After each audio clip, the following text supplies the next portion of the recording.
Mukhang kahit ilang araw na ang lumipas, hindi pa rin humuhupa ang pasabog ng mga fans na Kim Chiu at Catherine Bernardo sa social media. Patuloy ang bakbakan online matapos kumalat ang isang video mula sa audience ng ASAP, kung saan tila hindi nag-usap sina Kim at Catherine na magkasama on stage. Si Kim na isa sa main host ng show at si Catherine na bumisita kasama ang cast ng kanilang pelikula ay inasahang mag-e-engage sa isa't isa, pero sa video ay ibang tao ang kanilang kinausap habang nasa entablado. Dahil dito, nagsimula ang pagkukumpara ng mga fans sa mga narating ng bawat aktres, pati na ang mga endorsement at career milestone nila. Talagang walang nakaligtas sa usapan ng kani-kanilang taga-suporta.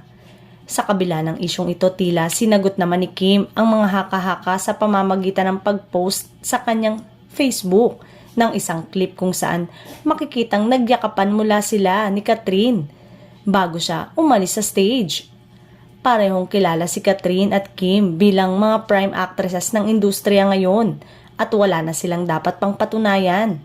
Talagang queen sila in their own right, kaya naman mas maganda siguro kung tatangkilikin na lang natin sila ng sabay at suportahan ang mga kababaihan.